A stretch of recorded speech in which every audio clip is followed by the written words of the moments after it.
The galaxy was vast, filled with thousands of species, countless star systems, and endless mysteries. Civilizations rose and fell, fleets clashed, and old alliances shifted like drifting sand. Yet across all the stars, one rule remained true. Whenever a new signal appeared, everyone paid attention. That was why, on a quiet cycle in the Council of 10,000 Worlds, the alarms began. High above the glittering spires of the galactic capital, the skies turned red with warning symbols. Satellites screamed with broken data, deep space stations reported unusual readings, and explorers from the rim transmitted desperate messages before their signals went silent. The cause was simple, yet terrifying. Something was moving through space. Something massive. It was not a fleet. It was not a natural phenomenon. It was one object, alone, but so large and powerful that its energy output equaled the light of a dying star. The alien council chambers filled with noise. Some shouted for immediate defense, others demanded communication attempts. "It is a weapon," cried the Threxian delegate, his 6 limbs curling in panic. "No known fleet can generate such power. It radiates destruction." "No," argued the Veyari, their crystalline bodies shining under the council lights. "The readings are wrong. It is too controlled, too precise. This is no supernova or collapsing star. Someone built this." That sentence alone froze the chamber. Someone built it. If that were true, then this was not a natural disaster. This was technology. And whoever had built it had gone far beyond what the galaxy thought possible. The Council ordered long-range probes to intercept. They launched from distant colonies, racing across the void to get closer to the object. The first probe lasted 12 seconds before its systems fried from radiation. The second probe survived long enough to transmit 3 words, decoded with difficulty. "Human insignia detected." The Council fell into silence. Humans. The name carried strange weight. They were not an old species like the Veyari, who had ruled stars for millions of years. They were not a great empire like the Shurkai, whose fleets patrolled half the galaxy. Humans were young, barely a few thousand years in space. They had only recently gained a seat in the Council. They had colonies, ships, and technology. Yes, but they were not powerful. At least that was what everyone believed. "Impossible," hissed the Shurkai admiral, his scaled crest rising. "Humans could not build this. Their fleets are fragile, their weapons outdated. They trade ore and medicine, nothing more." But the probes did not lie. Every image, every fragmented recording, showed the same thing. The symbol of Earth painted across an armored hull the size of a small moon. The chamber erupted in fear. "If this is true, then they have deceived us all," shouted one delegate. "They mean to conquer the galaxy," screamed another. "Or perhaps," whispered the Veyari, "perhaps they mean to defend it." The words brought confusion. Defend? From what? Humanity had no enemies great enough to require such a monstrosity. The largest alien fleets used warships 1/10 that size. To build something so massive, so powerful, was madness. It would require resources equal to entire star systems, and crews willing to serve inside a machine that might tear space itself apart. Why would humanity attempt this? The mystery spread faster than any fleet. Civilizations across the stars turned their sensors toward the deep void, desperate to learn more. Traders whispered rumors in the markets. Soldiers spoke nervously. In barracks, even children staring at the stars asked their parents about the human shadow moving closer every day. The dread grew worse when transmissions from the frontier began to vanish. Colonies reported strange gravitational ripples before going silent. Cargo ships disappeared without distress calls. Something was happening at the galactic rim, and it seemed to follow the path of the massive human object. On one frontier world, a small group of explorers managed to send out a desperate message before their station collapsed into silence. Their recording played only once before the signal cut out. A pale-faced alien spoke into the transmitter. "It is not a station. It is not a fleet. It is a dreadnought. A human dreadnought. Gods help us all. The council replayed the message again and again, as if searching for mistakes, but there were none. The galaxy now knew its name, humanity's dreadnought. Panic spread, but so did curiosity. Some believed humans were about to betray every treaty and unleash terror. Others believed they were preparing for something greater. Still, one truth was undeniable. The dreadnought was moving closer to the heart of the galaxy, and no one could stop it. Far away, on Earth itself, humanity watched the rising storm of fear with quiet eyes. They heard the voices, the accusations, the shouts of panic, and yet they did not respond with threats or promises. They sent only a single message, repeated across all frequencies, in every language the galaxy knew. The message was calm, almost cold, but it carried weight that silenced even the loudest council voices. Impact approaching. Prepare yourselves. No explanation. No reassurance. Just those words. The galaxy trembled. What impact? What were humans warning them about? For the first time in 1,000 years, the elder races felt powerless. They had grown used to believing they were the strongest, the wisest, the most advanced. Now, a young species had created something beyond imagination, and they did not understand why. Every day, the dreadnought moved closer. Every day, the galaxy's fear grew, and every day the same words echoed across the stars. Impact approaching. The warning had been given. The galaxy just did not yet know what it meant. The galaxy was restless. The mysterious human dreadnought had become the center of every conversation. Entire governments debated its purpose. Soldiers whispered about it in the barracks, and common citizens stared at the skies wondering what it meant for their future. No one could ignore it. Every day the object drew closer. Its size made it impossible to hide.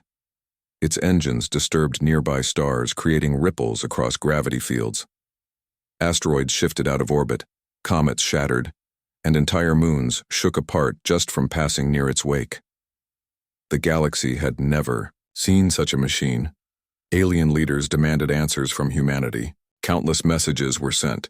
Explain this vessel. State your intentions. Deactivate the machine at once. But humanity replied with the same words, over and over. Impact approaching. Prepare yourselves. Nothing more. Inside, the dreadnought. Things were far different than the outside imagined. The ship was not chaos, nor madness, nor the work of a tyrant. It was precise, controlled, and filled with purpose. The vessel had a name, ISS Titan's Echo. It stretched across space like a moving fortress.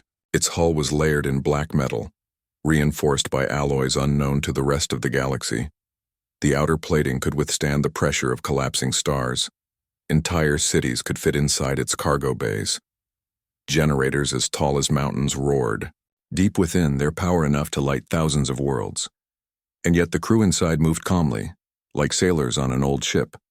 They were human, men and women chosen not for glory, but for endurance. Every one of them had trained for years. Their bodies adapted to the heavy stress of the dreadnought systems. The command deck was vast, glowing with displays that tracked every corner of space. At the center stood Captain Elias Rourke, a man whose voice was steady even when entire fleets would tremble. His eyes were sharp, his posture unshaken. He was the one entrusted with humanity's greatest weapon, and he carried the burden without complaint. Status, he said, his voice echoing across the bridge. All systems stable, replied the chief engineer. Graviton core holding. Engines running at 60%. Communications, same as always, sir. The galaxy is screaming at us. Demands, threats, pleas, the usual. The captain gave a thin smile. And our reply? The officer repeated. The words as if they were sacred. Impact approaching, prepare yourselves. Rourke nodded. Good. Hold course. Back in the Council of 10,000 Worlds, frustration grew. The humans would not explain themselves. The dreadnought kept moving closer. And then the first alien envoys finally reached it. A fleet of Scifi warships intercepted the Dreadnought on the edge of neutral space. Their commander transmitted an ultimatum. You will power down your engines and submit to inspection. If you refuse, we will open fire. The galaxy waited for the human response. Would they fight? Would they destroy the fleet? Instead, the Dreadnought slowed to a crawl. Its vast engines dimmed. The Scifi ships approached carefully, scanning the hull. The readings were shocking. This vessel was stronger than any fleet they had ever seen. Weapons were hidden beneath its armored skin, weapons large enough to destroy planets. Energy surged inside it, restrained but terrifying. And yet, the humans did not fire. The Scifi sent boarding parties. They entered the Dreadnoughts, halls expecting traps or ambushes. Instead, they found disciplined human crews calmly working at their stations. No hostility, no threats. The Scifi commander demanded answers from Captain Rourke directly. What is this? Why have you built such a monstrosity? Do you intend war against the galaxy?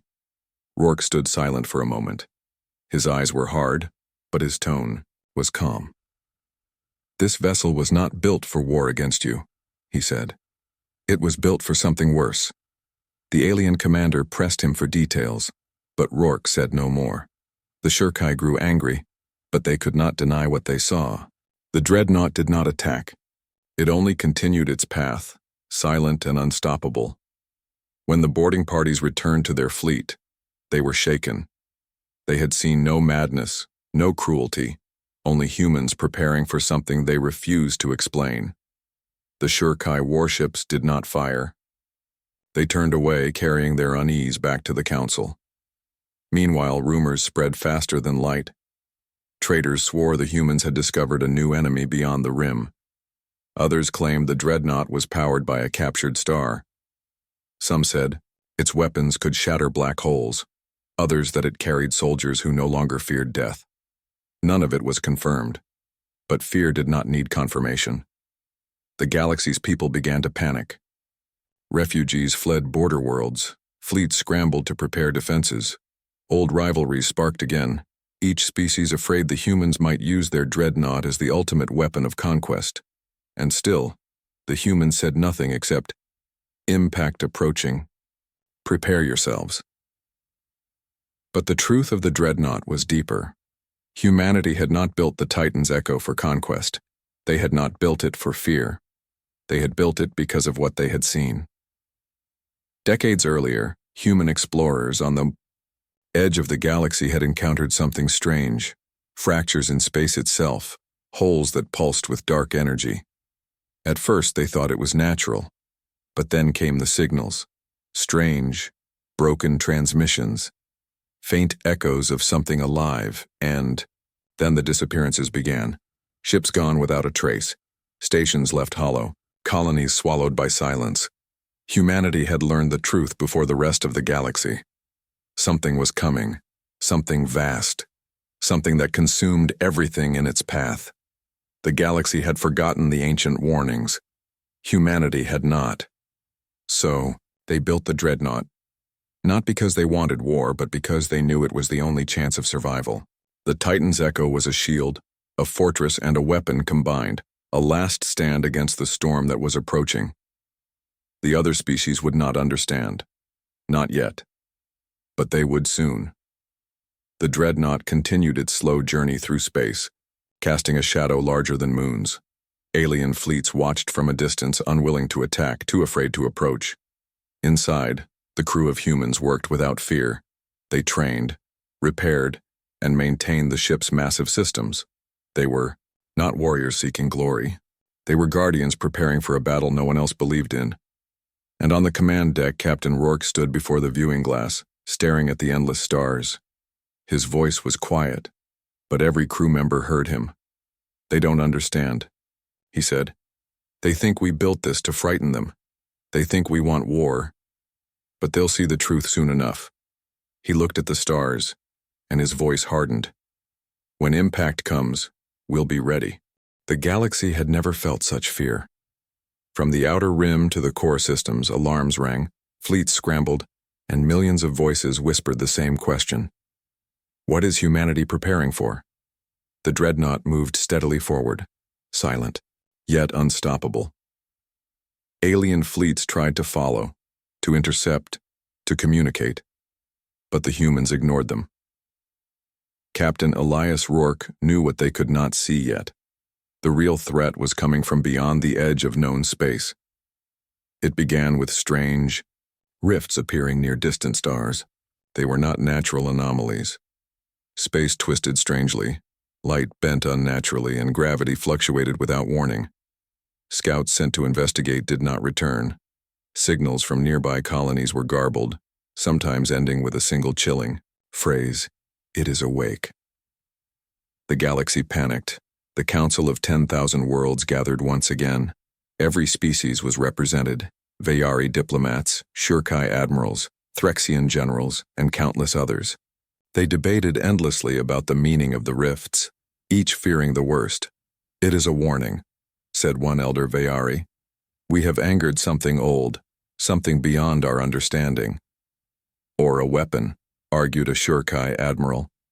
"Humanity may have created it to strike us first. They are young but clever. They may intend to conquer." The council did not know what to do.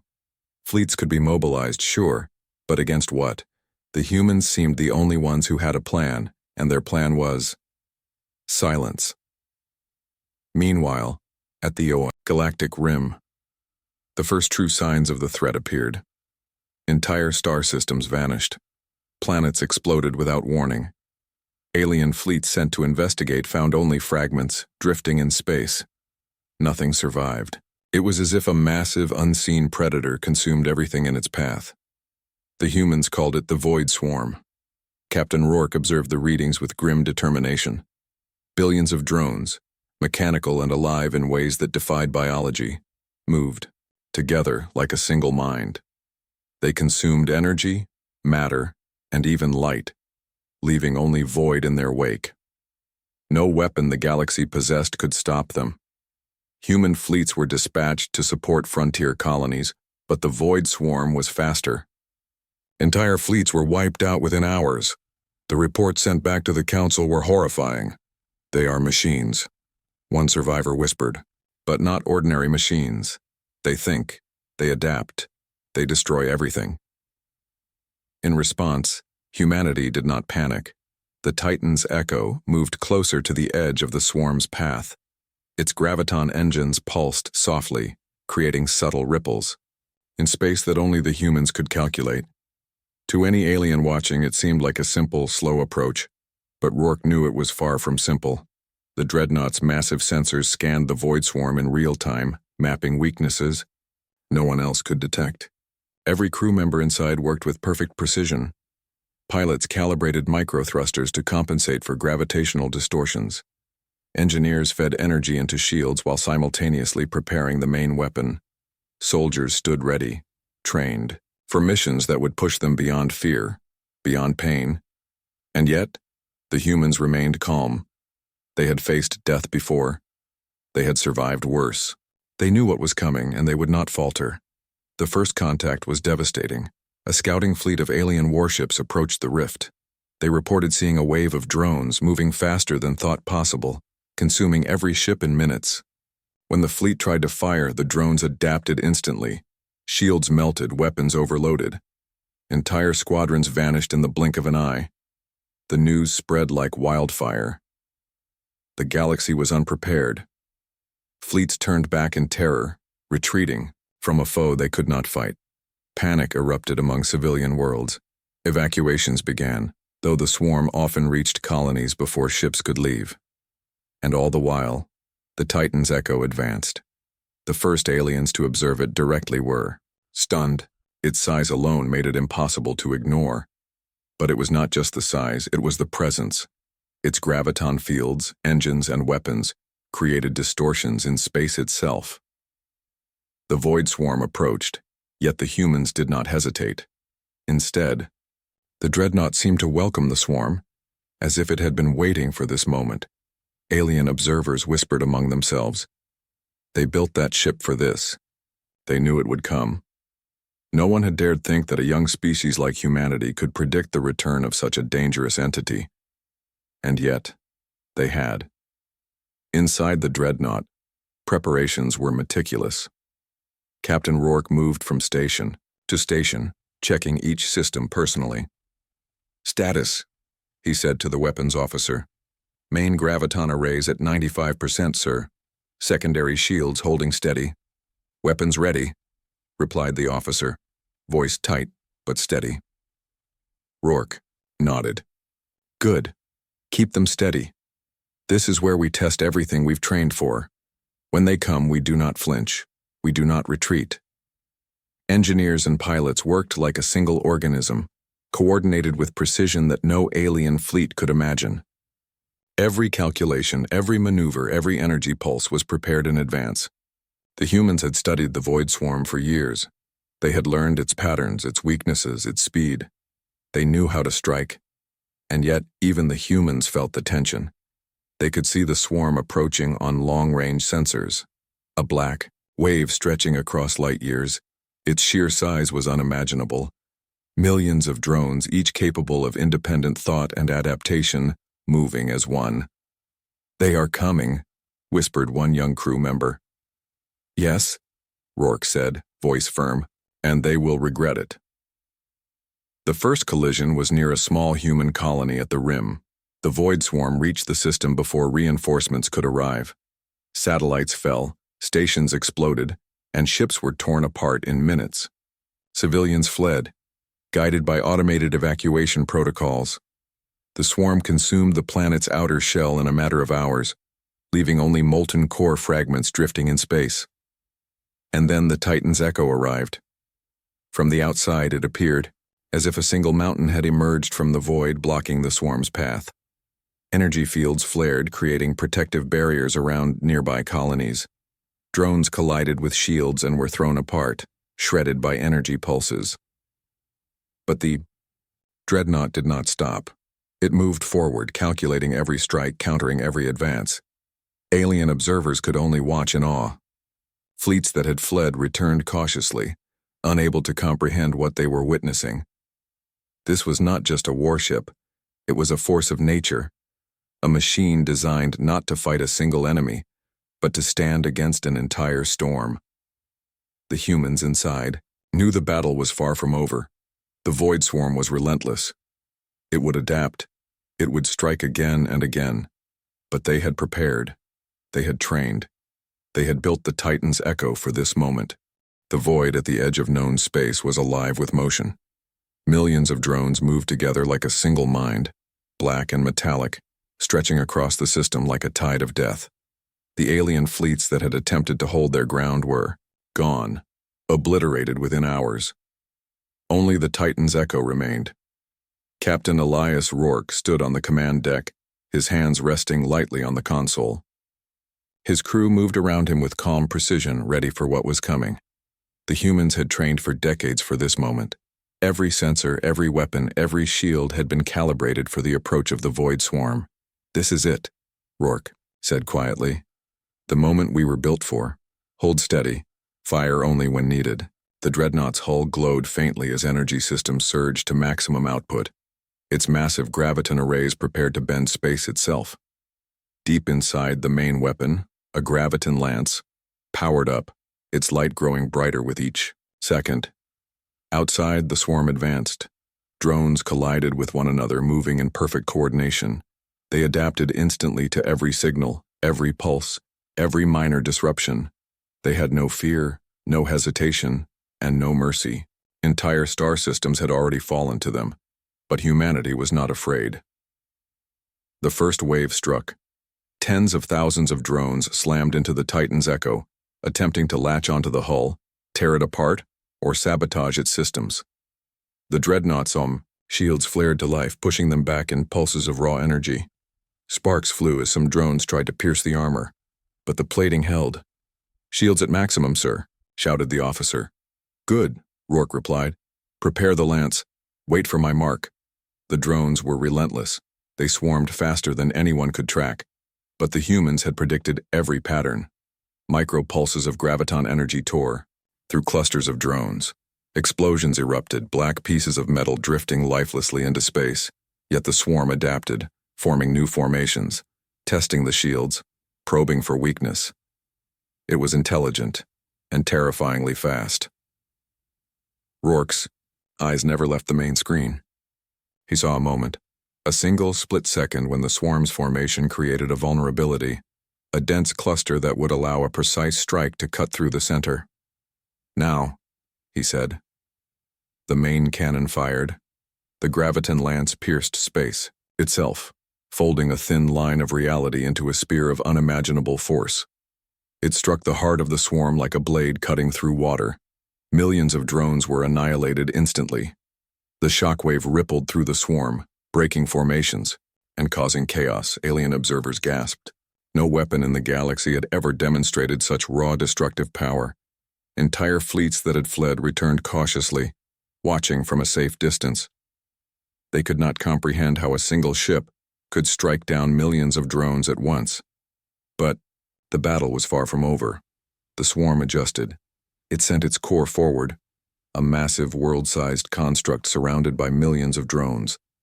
Energy rippled across its surface, and it released pulses that threatened to tear the Titan's echo. Part Rourke remained calm. Target the core. Divert full energy to graviton arrays. Focus on precision. This is the moment we end it. The crew obeyed, working as a single organism. Pilots maneuvered the massive ship with perfect coordination, avoiding energy pulses that could have shattered the hull. Engineers redirected energy, shielding key systems while powering the weapons. Soldiers and technicians moved efficiently, their training flawless. The Dreadnought glowed brighter, a beacon of human resolve. Its graviton lance pulsed, preparing for the final strike. Fire in 3, 2, 1. Rourke counted down. The lance struck. Space bent around it as it drove straight into the core of the swarm. The world-sized construct exploded. Fragments scattered across light years. The energy pulse sent shockwaves through the remaining drones, tearing apart their formations. Millions of machines fell, drifting lifelessly into the void. The shockwave rolled across nearby systems. Alien fleets shivered.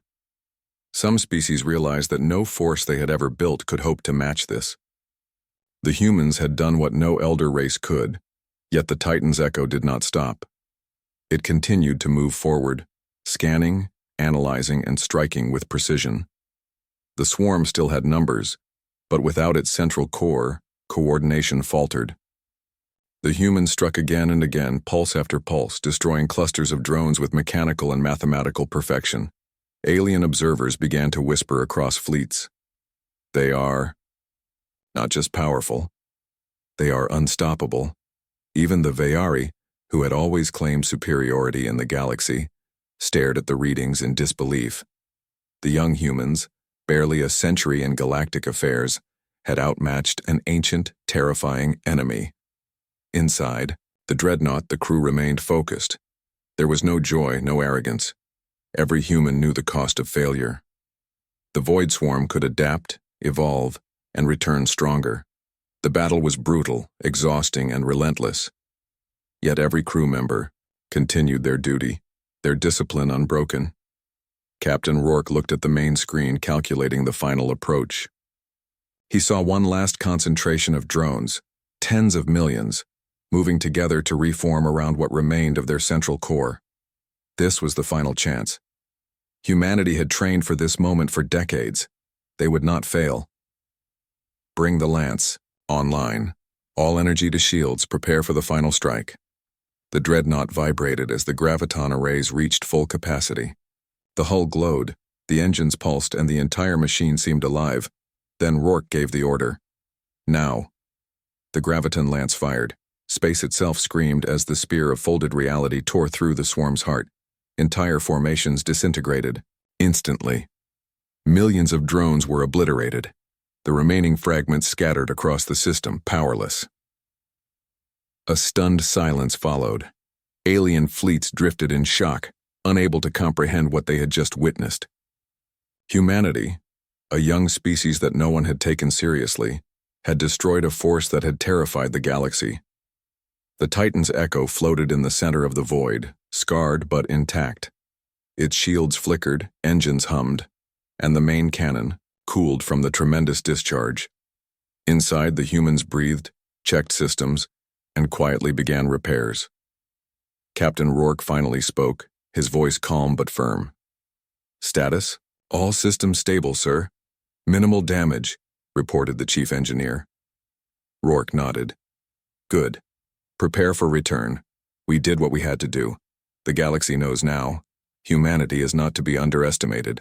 Across the galaxy, the impact of..." The battle echoed. Systems that had been lost to fear slowly regained communication. Fleets that had retreated returned to watch the humans, realizing that the Titan's Echo was more than a weapon. It was a symbol. Whispers spread. They are not just warriors. They are guardians. They built that ship for this moment. They prepared while the galaxy slept. They are extraordinary. Humanity did not respond with pride or arrogance. They sent only one message to every species. The galaxy will never face extinction alone. When impact approaches, we will stand. The statement was simple, yet it carried more weight than any fleet or weapon ever could. The Titan's Echo had proven itself. It had destroyed a threat no other race could face. It had shown the galaxy the strength, intelligence, and resolve of humanity.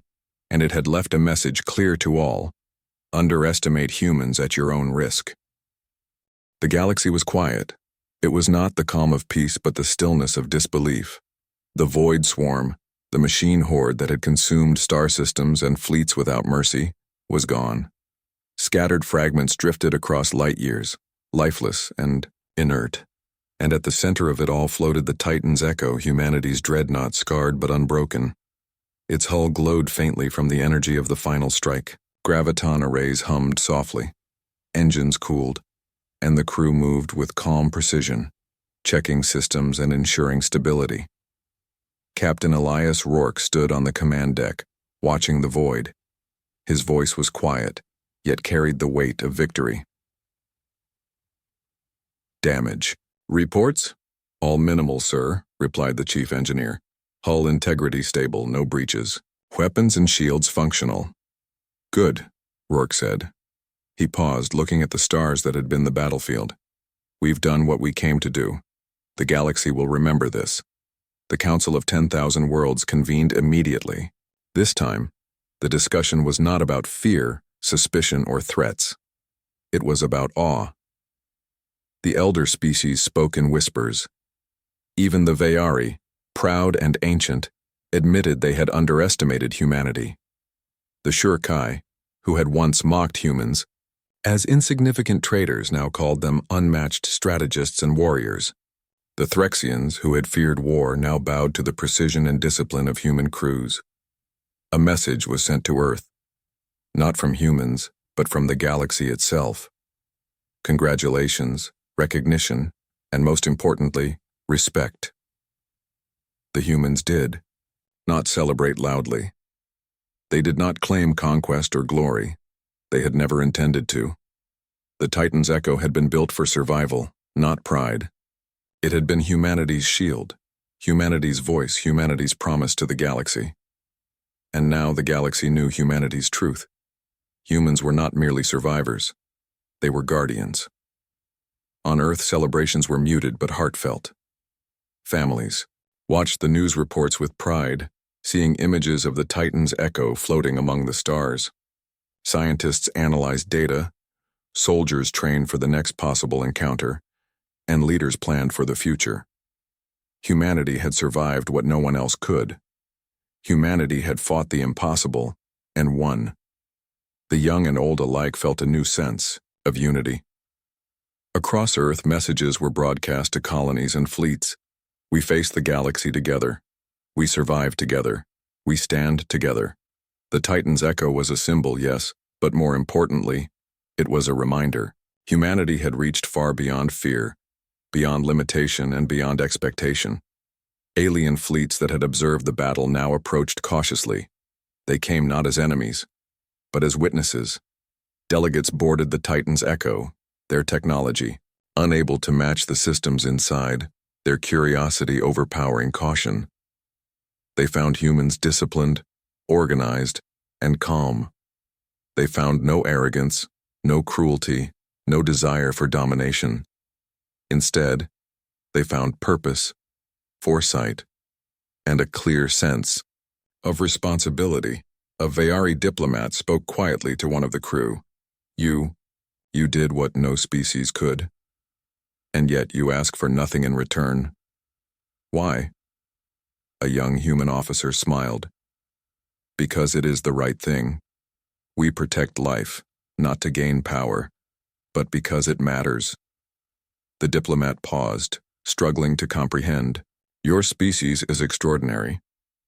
Perhaps, said the officer, but extraordinary only when we do what is necessary. The galaxy has been warned. We will stand when it faces threats, always. Word spread quickly. Systems that had once ignored humans now reached out for alliances. Fleets offered cooperation. Scientists requested sharing of knowledge. For the first time, humanity held not only respect but influence, but they wielded it wisely. No world was conquered, no species enslaved. Humanity did not demand tribute, nor did it seek to dominate. The Titan's echo was not a weapon of oppression, it was a shield of promise. Captain Rourke gave orders for the Dreadnought to continue patrols along the galactic rim, ensuring no remnants of the Void Swarm remained.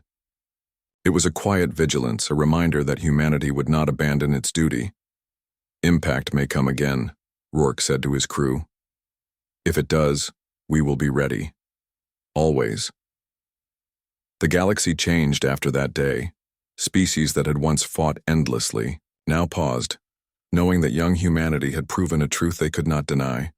Strength was not only in age, numbers, or technology. It was in courage, intelligence, and the willingness to stand against impossible odds. Legends spread. Children on distant worlds told stories of the Titan's echo. Scholars studied human strategies and foresight. Even those who had once doubted or mocked now whispered in awe. When humanity stands, the galaxy listens. Humans themselves did not claim victory. They focused on rebuilding, repairing, and learning from the battle. They sent messages across the stars, guidance, assistance, and peace. They had proven their strength. Now they offered their wisdom. And the galaxy, for the first time, accepted that a young species could rise above expectation, could protect, and could inspire hope in ways no one had imagined. The Titan's echo became a symbol beyond the physical. It represented humanity itself, resilient, intelligent, and fearless in the face of overwhelming odds. Even the stars seemed to shine differently as the Dreadnought moved through the galaxy, a slow, steady beacon of human determination. Captain Rourke looked at the stars one last time from the command deck. His voice was quiet, but every crew member heard it. We did what we had to do. The galaxy knows our name now. But remember this, strength is not only in what we build, it is in what we protect. We are humanity. We endure. We fight. We stand. Outside, the stars stretched endlessly, and somewhere in the void, the echoes of the battle still lingered. But for now, there was calm. Humanity had faced the impossible. Humanity had survived. Humanity had changed the galaxy forever.